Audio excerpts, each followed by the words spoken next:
Fala para todo o trabalho com vocês. Hoje eu tenho um novo quadro para apresentar para vocês. Um quadro bem aleatório, um pouco diferente do que vocês estão acostumados. Só que aqui a gente tem Pedro, o talentoso do grupo, Paulo, que é o engraçado, obviamente, e Lucas é o inteligente. Eu sou o Peta, sou Abade. Enfim, Pedro, Paulo e Lucas se apresentem para a gente começar a brincadeira aqui. Começa por quem? Quem quiser. Vai, Paulo, vai, Paulo, vai, Paulo. Meu nome Vai, é Paulo. Eu sou amigo desses caras super gente boa, super talentosos, super engraçados. E a inspiração de qualquer tema engraçado, de qualquer resenha engraçada, é quando a gente se junta. Porque separado um de cada um, não é muita coisa não. Agora quando a gente se junta, aí fica engraçado. Vai, Pedro, vai. Vai, Fala, meu querido. Bom, gente, vocês sabem, né? Meu nome é Pedro Spínola. Tem que Ninguém sabe, não. sobrenome, né? Todo mundo conhece ele, é o famoso. Cala-te. Enfim, sou um aspirante da música. Atualmente estou cursando, pretendo ser um bacharel em Direito, né? Tenho também ser um advogado, mas não é a área que me vislumbra. Enfim, estou com esses camaradas aqui, né? Nessa aventura. Eu vim no objetivo de dar risada, porque esse é um reflexo da nossa amizade, né? Uma amizade bastante conexa, amizade bastante harmoniosa. Espero que vocês também deem risada com a nossa resenha. Lucas todo mundo já conhece, porque foi a primeira entrevista do canal e a mais visualização. Acho que tem mais visualização. Lucas é barril. Muito Porque emocionado. eu espero essa aqui. Muito emocionado de estar com vocês aqui nessa noite. Entendeu? Para iniciar, as últimas demoraram 40, 30 minutos e agora tem que ser um pouquinho mais. Né? Pergunta filosófica aqui, viu? Conceitua em casa. Pessoas. Vai brincar o quê? De telefone sem fio, é? Mas casas são pessoas, não são não? Quando você pensa, vou para casa, você só pensa no lugar ou você pensa nas pessoas que moram naquele lugar? Eu conceituo como habitação.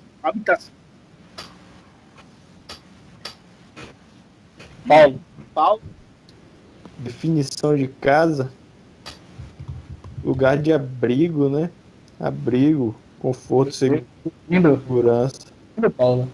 Essa é a definição de casa.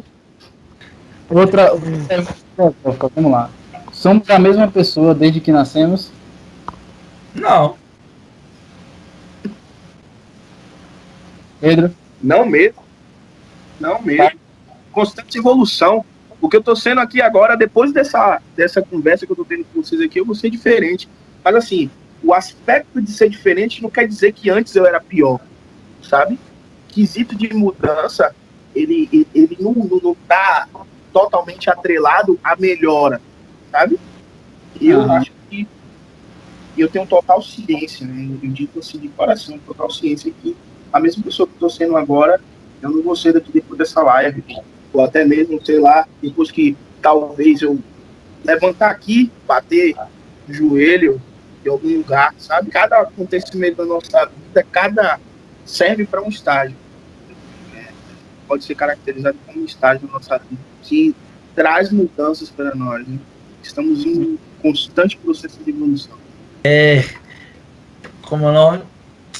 Eu acho que a gente nunca é o mesmo. A gente sempre muda para melhor, para pior, a gente muda de alguma forma. A vida é para isso, né? Você começa em nada para acabar em nada também, né?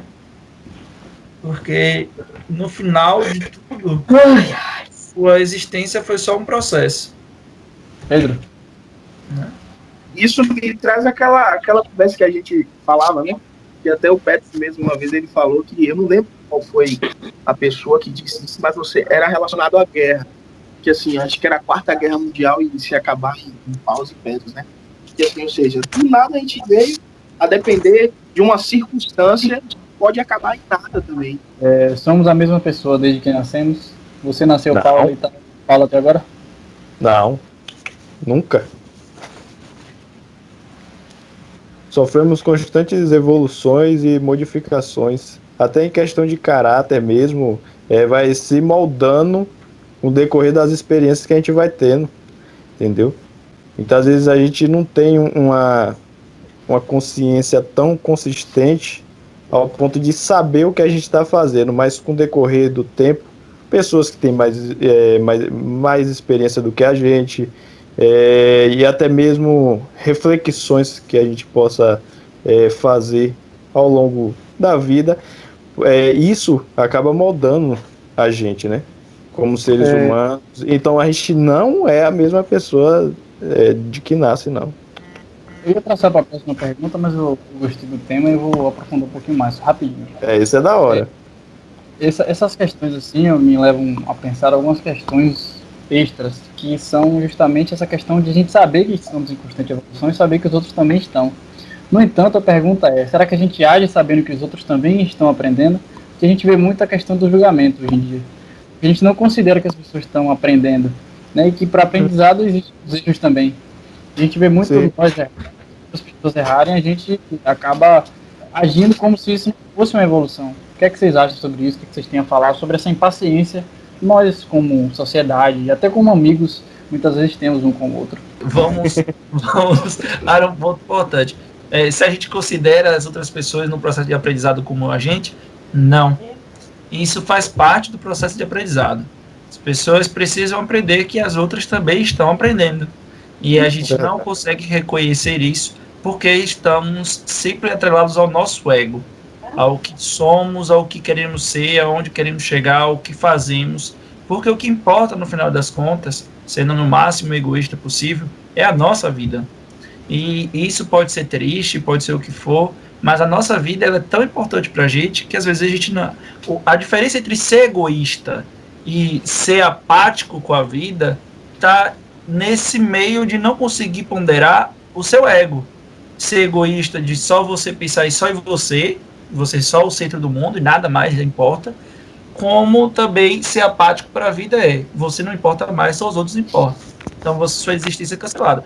A gente tem que procurar o meio termo, então em alguns momentos a gente vai ser mais egoísta do que um pouquinho apático, outras vezes a gente vai deixar a gente de lado, vai pensar nos outros, e esse meio termo vai balançando a gente.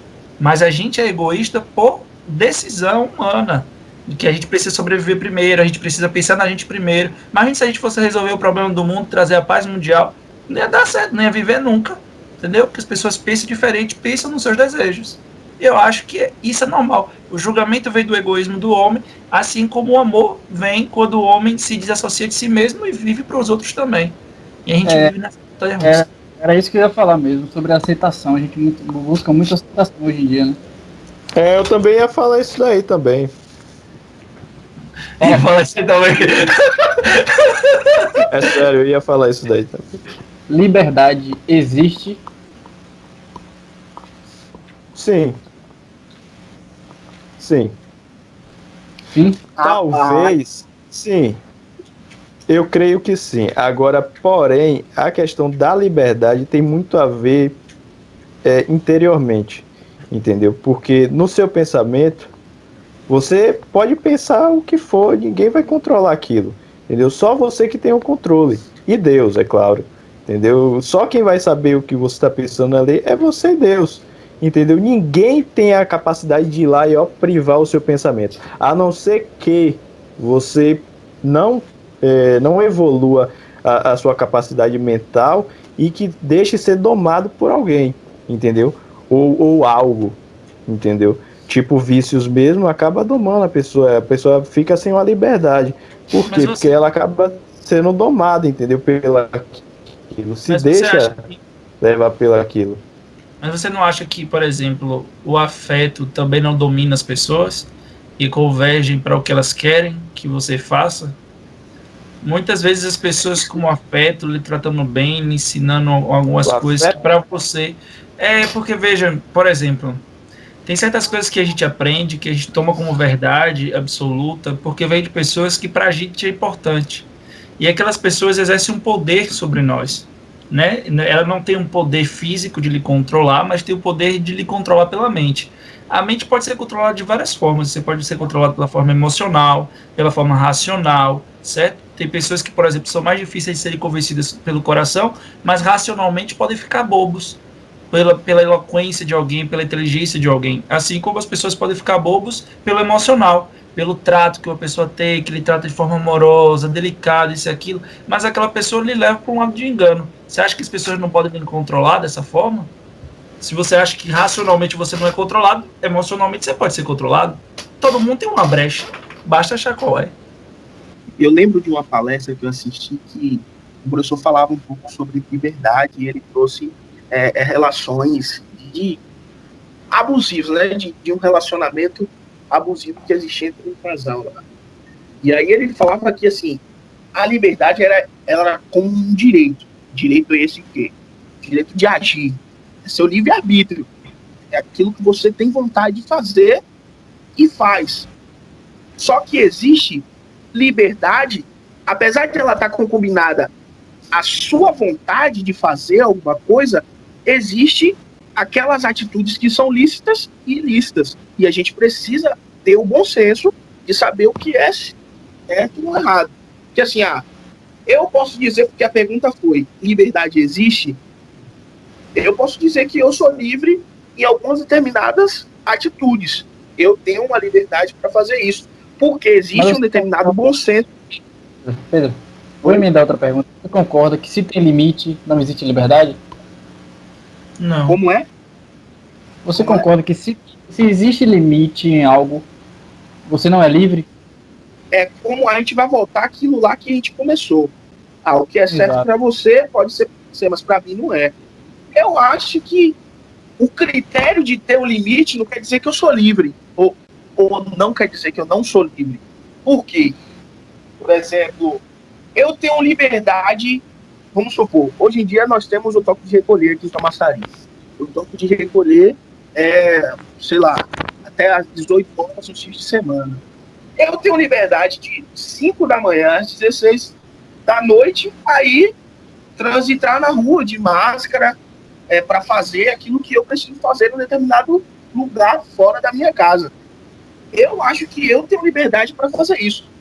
Não apenas porque a partir das 18 horas eu tenho que entrar na minha casa porque existe um decreto, e o decreto tem força parlamentar, enfim, de tererê. Eu acho que não só porque se tem limite, quer dizer que eu não sou livre. Muito bom. Eu acho que a liberdade é circunstancial. Eu gostaria de falar uma frase de um poema que eu já li, eu acho que acrescentaria na discussão, que é, se eu não me engano, foi Clarice Lispector que escreveu, eu não me recordo muito bem a autora, mas eu acredito que tenha sido ela, que fala, liberdade não, o que eu quero ainda não tem nome. Ou seja, o conceito de liberdade ainda era muito pouco para o que ela almejava, que era algo além da liberdade, e o que isso me retrata é que, de fato, a liberdade plena, ela não existe, sabe? Nós temos conceitos de liberdade, mas a liberdade plena eu acredito que ela não exista, porque sempre estamos relacionados a algo, sempre somos dependentes de algo, sendo que sempre somos dependentes, logo eu acredito que não temos a liberdade plena, porque sempre vai existir limites para até onde a gente pode ir, ou seja, eu posso ir até determinado lugar e fazer o que eu quiser até determinado lugar, mas chegando ali eu não posso passar, isso é um limite. Então o conceito de liberdade plena, em que eu quero dizer, é algo que realmente não tenha a sua devida limitação. Mas a gente tem sim liberdade. Isso. A gente tem liberdades, conceitos de liberdade, mas a liberdade plena eu acredito que ela não existe. Se existe, a gente não conhece. Para mim, as liberdades, todas elas são circunstanciais. Ponto. A determinada circunstância, a qual momento você vive, em que situação, sua mente, seu corpo e espaço e as regras daquele ambiente vivem, sua liberdade é dosada de uma forma ou de outra, elas são circunstanciais. Isso aí também, né? A gente fala muito de liberdade, mas eu acho que também entra uma outra questão que é a consequência. A gente tem liberdade para fazer os nossos atos, no entanto, os nossos atos têm em delibério consequências. Né? Esse é um ponto super importante para a gente falar também. Queria comentar um negócio que é uma história básica, certo? De forma básica. Antigamente, há uns 15 anos atrás, aqui perto, as pessoas fizeram uma fofoca de uma determinada pessoa. Essa fofoca se espalhou que era da traição do esposo de uma mulher. Pronto. Até aí, tudo jóia, né? Achar quem originou a fofoca nesse meio local já era difícil, porque quem falou? Foi a vizinha, foi o vizinho da esquina, foi a pessoa da padaria. Quem começou a fofoca? Quem viu e começou a falar? Quem viu o que e começou a falar o que? Achar a origem disso, quando só são pessoas falando uma coisa, já é complicado. Principalmente porque uma mentira na boca de muitas pessoas se torna uma verdade. Certo? E esse é nada várias vezes. Uma mentira contada várias vezes se torna uma verdade. Ela pode não ser a verdade, mas ela é tratada como verdade pelas pessoas. Oi? A gente não me entra na cabeça esse tipo de conceito de que uma mentira muito falada, ela se transforma em verdade. Ela não é uma verdade. Ela não é uma verdade. Ela é tratada como verdade. Liberdade para falar o que for você tem. Você pode chegar na sua mesa de amigos e falar. Você pode falar o que você quiser. Agora você tem que aceitar e colher os frutos do que você disse. Seja ela uma mentira, seja ela uma verdade, seja o que você tem como convicção ou não. Você tem que arcar com as consequências de tudo que você fala. Porque esse é o ponto. Se você quer ter liberdade de expressão, você vai ter, o Estado lhe oferece. Assim como ele oferece as consequências do que você disse. O Estado não vai lhe inibir de fazer. Você vai fazer. Mas você vai colher os frutos do que você faz. Segundo o que a população diz, o senso comum diz o que é e o que não é. Pronto. Para mim, o problema da fake news com tudo isso é isso aí. Sabe? As nossas relações humanas foram tão enfraquecidas com os dispositivos que a gente esquece que a gente está falando com gente e acaba achando que a gente só está falando com texto. E as máquinas portuguesam qualquer tipo de texto. Entendeu? Pedro. Realmente, Lula, a potencialização de um discurso pleiteado presencialmente é muito, muito maior do que o discurso pleiteado através de uma tela de celular, através de uma tela de notebook, porque aqui é realmente perfeito, muito bem colocado. Expressão facial. Eu lembro que nos meus primeiros seminários na faculdade, eu tinha uma certa dificuldade para apresentar quando eu via alguém meneando a cabeça, ou quando eu via alguém demonstrando desinteresse, ou até mesmo mexendo no celular. Verbal. Ô Pedro, eu fiquei sabendo que você sempre faz carinho na hora de apresentar. Cala-te. Mas só uma outra vez. E assim, é muito diferente do que eu pegar isso no celular aqui, ó, abrir aqui na plataforma de vídeo e fazer uma gravação daquilo que eu penso, daquilo que eu pesquisei para falar, daquilo que eu estou a fim de falar. Você pode tentar fazer. Oi? E se for gravado, você pode tentar fazer 100 vezes se você quiser, até sair a melhor que você achar. Modificar, muitas das vezes, fazer cortes, enfim, muito diferente do que você está aqui, ó. Por exemplo, eu estou aqui conversando com vocês, em algum dado momento eu falo uma palavra errada, e assim, para eu consertar isso, conversando com vocês aqui em live, é muito mais difícil do que eu pegar, simplesmente gravar, depois olhar o que eu falei certo, olhar o que eu falei errado, tirar o que eu não gostei e mandar aquilo que eu gostei. Ou seja, aparentemente é um padrão ilusório, a possibilidade de padrão ilusório através de uma tela de celular é muito grande, sabe? Infelizmente as consequências Infelizmente, as consequências dessa liberdade de expressão vão ter que vir à tona. Deixa eu ver o que eu acho. É a evolução da comunicação. Antigamente era, sei lá, pombo correio, depois cartas, depois celulares, telefone, aqueles orelhão, depois aqueles celulares de antena. E a gente vai vendo que quanto mais a gente se aproxima, tem consequências. É a questão da liberdade e da consequência que eu falei anteriormente, né? É uma dualidade que a gente sempre está acostumado, né? Que é a liberdade do homem fazer as tecnologias, aprimorá-las e tudo mais, mas isso tem consequências. E, obviamente, são consequências boas, como a tecnologia está proporcionando que a gente faça esse juntamento entre amigos, principalmente em época de quarentena. E também são consequências que algumas ruins, obviamente, certo?